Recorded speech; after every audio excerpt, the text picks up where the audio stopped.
निर्माण करने वाला कभी खाली नहीं जा सकता। एक पत्र है।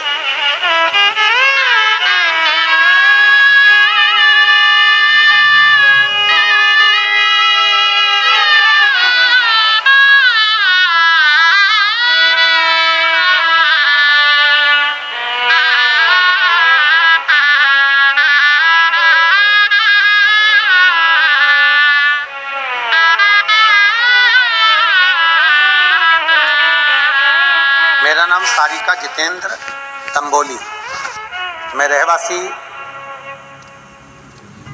रहने वाली भारत की शाहदा जिला नंदुरबार महाराष्ट्र से हूँ। कहीं बैठी हो तो हाथ हिला सकती हैं, अगर कहीं बैठी हो तो हाथ हिला सकती हैं। आप ही आए ऐसा कर दो। श्री शिवाय नमस्तुभ्यं। त्रिवेणी शिव महापुराण कथा आयोजन करवाने वाले परिवार को भोलेनाथ जी से यही दुआ मांगती हूँ कि इनकी खूब लंबी आयु हो, इनके बहू बच्चे परिवार सब सुखी रहे, जिन्होंने हमको दुबई में शिव महापुराण की कथा सुनवाई है। बाबा की कृपा बनी। उनका इतना आभार व्यक्त करती हूँ कि मेरे पास कोई शब्द नहीं है। होटल वाले भाई और सभी कर्मचारियों का भी मैं बहुत आदर से उनको धन्यवाद देती हूँ। आज हमें इस पवित्र कथा का लाभ दिलवाया। कभी नहीं सोचा था कि दुबई की भूमि पर शंकर भगवान का हर हर महादेव का घोष करेंगे, पर आज करने का मौका मिला। मुझे दुबई में कथा सुनने का लाभ मिला। गुरुदेव, पार्थिव लिंग निर्माण का क्या वर्णन है।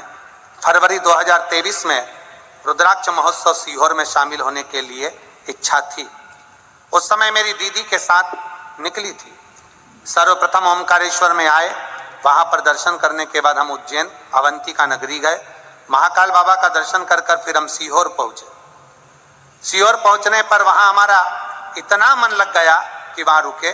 सूचना मिली कि वहां भीड़ बहुत ज्यादा है, भगदड़ सी स्थिति है, तो हम एक साइड रुक गए। बाबा के धाम में पहुंचे और वहां जाकर हमने पार्थिव लिंग का पूजन करा, कंकर शंकर उठाकर उसकी विनती करी और बाबा से जो मांग कर आए। गुरुदेव, पूरा सप्ताह ही नहीं निकला और बाबा से मांगा था जॉब अच्छा, और बाबा ने हम जैसे ही आए वैसे ही अच्छी नौकरी का हमारे हाथ में लेटर आ गया। हम बाबा को नमन करते हैं। मैं हर रोज सुबह बाबा को एक लोटा जल चढ़ाती हूँ और बाबा से रोज प्रार्थना करती थी, बाबा कोई तो ऐसा भेज दे दुबई में जो शिव महापुराण की कथा करवा ले। बाबा से विनय करी और गुरुदेव यजमान परिवार को बहुत साधुवाद देती हूँ, उनके बहू बच्चों को, उनके पूरे परिवार को, जिन्होंने इस कथा का लाभ दुबई वासियों को दिया। आइए एक बेलपत्र ले जाओ आप लोग, आ जाइए। पार्थिव लिंग के निर्माण का फल क्या है? हम क्या मांगते हैं बाबा से? हम शिव से जो कहते हैं, हम शंकर भगवान से जो प्रार्थना करते हैं, हमारा बाबा वो स्वीकार करते हैं। और हम तो कहेंगे, यजमान परिवार से भी कहेंगे और आप सबसे कहेंगे, अगर बाबा आपको इतना देना तो जिंदगी में ऐसा सत्कर्म करते रहना चाहिए। बाबा अगर इस लायक बनाए आपको, ऐसा सत्कर्म करते रहे।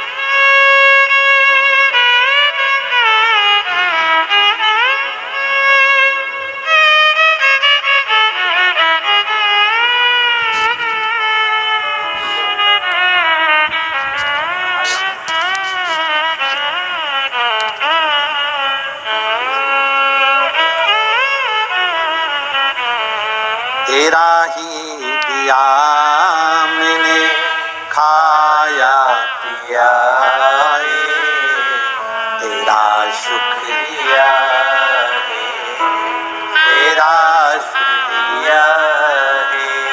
मुझे भोले बाबा ने बहुत दे दिया,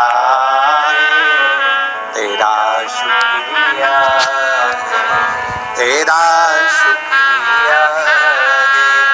ये जायदाद दी है, औलाद दी है, ये जायदाद दी दी है, औलाद दी है, मुसीबत में हर वक्त इमदाद दी है, मुसीबत में हर वक्त इमदाद दी है।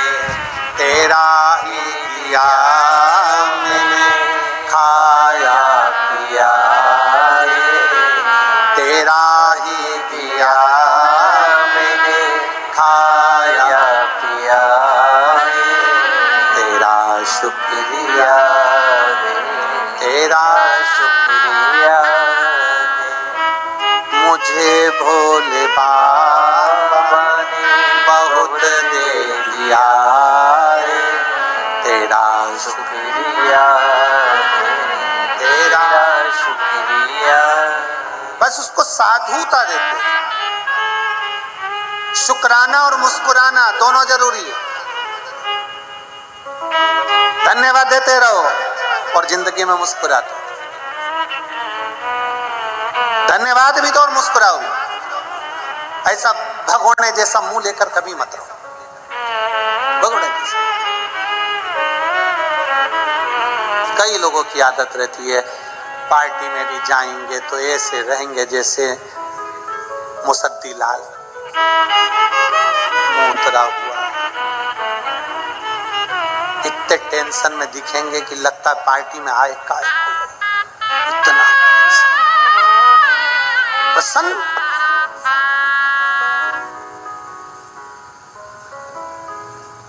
अरे कोई आया करे दुबई में तो कहा करो मुस्कुराइए, आप दुबई में हो,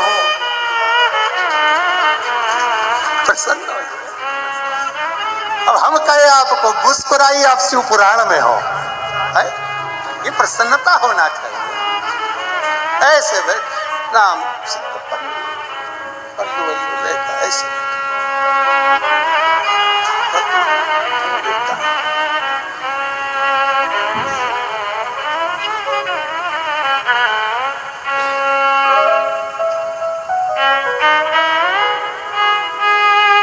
कई लोग सफर में भी ऐसे रहते। अभी हम आ रहे थे भोपाल से मुंबई तक आए, वो तो ठीक था, पर मुंबई से दुबई तक आए वो थोड़ा सोच नहीं था।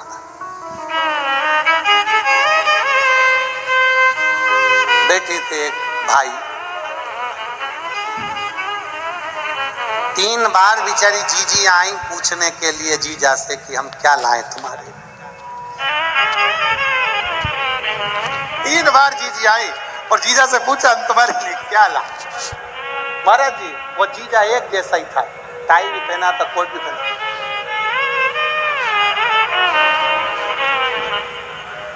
हमें पहले लगा कि हो सकता है गर्दन मर्दन साइटिका माइटिका इसकी कोई बीमारी। वो जीजी ने कहा भी सर आप एकदम कड़ले हो रहे हो, तो वो बटन दबा के थोड़ा सा।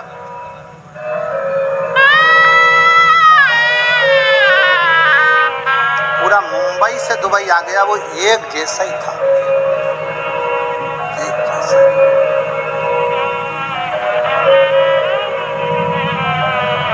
और वो जीजिया इतनी मुस्कुरा के बोल रही थी बेचारी, पर उसके चेहरे पर मुस्कुरा।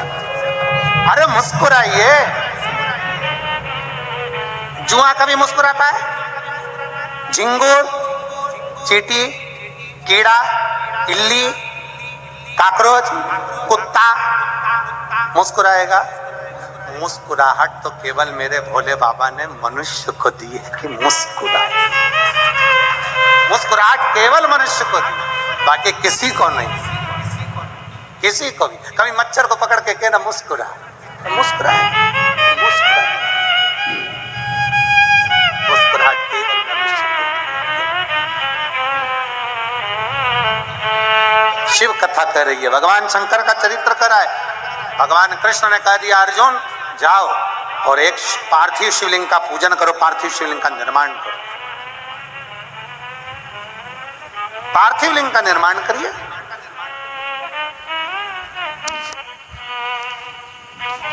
अर्जुन ने पूछा कि पार्थिव लिंग निर्माण से होता क्या? क्या होता है पार्थिव लिंग के निर्माण से? भगवान उसी समय पर कृष्ण ने कहा, आज तो मैं नहीं बोलूंगा, पर अर्जुन एक समय ऐसा आएगा कि तुझे मालूम पड़ेगा कि पार्थिव लिंग निर्माण का क्या फल है। और मेरी जीजियों, मेरे जीजाओं, मेरी माताओं, मेरी बहनों, बेटियों, बेटाओं, सबसे निवेदन करूंगा, 3 दिन की कथा सोमवार की अष्टमी से आप सुन रहे हो, 9 तारीख से 11 तारीख तक। 11 तारीख को ये कथा विराम हो जाएगी। उसके बाद में आप 3 महीने के अंदर हमें सीहोर में लेटर लिखकर जरूर बताना कि तुमने जो पंडाल में बैठकर मांगा वो बाबा ने दिया कि नहीं दिया, बताना जरूर। आप बैठे हो कथा में, कथा श्रवण कर रहे हो, दिल से भाव से कथा सुनने के लिए आए हो, बाबा ने दिया ना दिया, क्या मांगा आपने, ये आपके ऊपर निर्भर कर। और खाली ना जाता कोई दर से तुम्हारे, खाली ना जाता कोई दर से तुम्हारे, मैं भी खड़ी हूँ नन्ही बाहें पसारे, अपने हृदय से लगा लो, गिरा जा रहा हूँ, उठा लो, भोले अपने दर से अब तो न टालो, गिरी जा रही हो, उठा लो। आप दिल से जो मांगोगे, दिल से जो बोलोगे, अर्जुन कहता है क्या मैं पार्थिव लिंग का निर्माण करूं, पूजन करूं, आराधना करूं, क्या शिव मुझे कुछ देंगे? शंकर भगवान कुछ प्रदान करेंगे?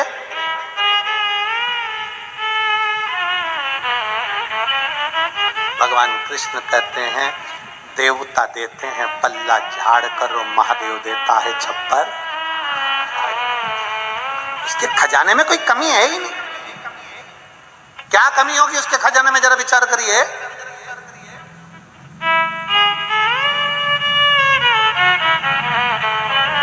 एक वन में रहने वाला, वो भस्मासुर, वन में रहने वाला अपनी पत्नी से पूछता है, बाबा महादेव को प्रसन्न करने के लिए क्या करना पड़ेगा, क्या करना पड़ेगा? शंकर भगवान इतनी जल्दी राजी होने वाले नहीं, इतनी जल्दी राजी होने वाले नहीं।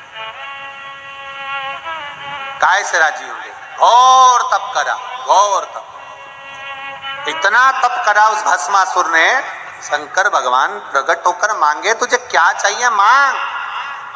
उसने कहा बस कुछ नहीं चाहिए, आप मुझे अपने चरणों की कोई थोड़ी सी सेवा बता दो जिससे मुझे रोज आपका दर्शन होता रहे। शिव जी ने कहा ठीक है, मैं चंदन वंदन कुछ नहीं लगवाता, मेरे को भस्म प्रिय है, तू मुझे रोज राख ला, भस्म ला और मेरे शरीर पे चढ़ा के जा, तेरे को भस्म की ड्यूटी दी आज, ठीक है। अब पत्नी रोज पति से पूछती कहाँ जा रहे हो, तो क्या भस्म लेके शंकर जी के पास जाना है। रोज भस्म ले जाता, शिव जी को चढ़ा देता, रोज ले जाता, रोज चढ़ा देता, रोज ले जाता, रोज चढ़ा देता। अब 3 दिन से मुर्दे ही नहीं आए, किसी का अंतिम संस्कार ही नहीं, फैक्ट्री बंद, भस्म कहां से आई? अब कोई मरे तो भस्म है, भस्म कहां से आई? 4 दिन हो गए, पत्नी ने पूछा क्या बात है, तुम खाना वाना नहीं खा रहे हो, भोजन नहीं कर रहे हो? कोई मर नहीं रहा। अरे तो तुम्हें मरने से क्या दिक्कत है? क्या मरे तो जले, जले तो भस्म बने, और भस्म बने तो शिव जी को चढ़े। अब कोई मरने को तैयार नहीं।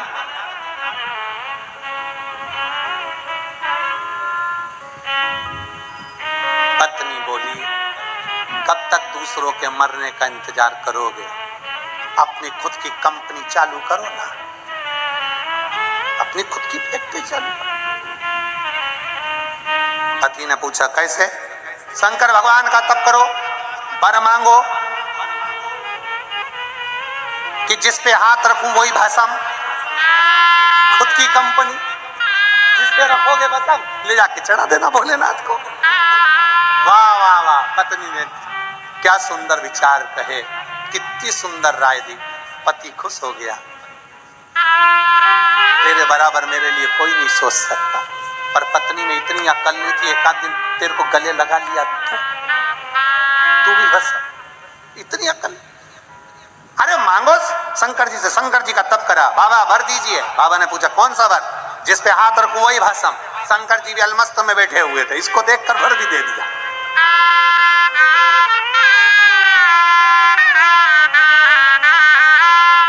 रावण को बाबा तूने लंका दिया और भस्मासुर को तूने कंगन दिया है, और उसी ने तेरा पीछा किया भोले बाबा, उसी ने तेरा पीछा किया भोले बाबा। मतवाले रखवाले, मतवाले रखवाले, बमा